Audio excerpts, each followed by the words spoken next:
வணக்கம். ஒரு நல்ல விஷயம். எந்த வேலை செய்தாலும் எவ்வளவோ முன்ஜாக்கிரதை தேவை.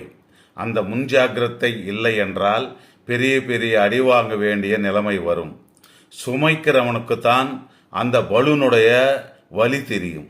வேலை செய்கிறவனுக்குத்தான் கஷ்டத்தினுடைய அருமை தெரியும். காட்டில் வளரும் செடிகளுக்கு யாரும் தண்ணி ஊற்றுவதில்லை. மழை வரும் வரைக்கும் காத்திருக்கும்.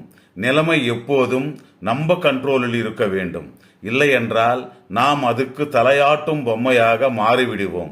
தன் புருஷன் குடும்பத்தை விட வியாபாரத்துக்கே அதிகமாக ஆர்வம் காட்டினால் எந்த மனைவியும் ஒற்றுக்கொள்ள மாட்டார்கள். மனைவி என்றால் பலு அல்ல, பந்தம். ஸ்ரீகிருஷ்ணர் போரில் ஜெயிப்பதற்கு காரணம் தன் மனைவி சத்யபாமா மட்டும்தான். தெரிந்து கொள்ளுங்கள் மனைவியினுடைய அருமை நண்பா.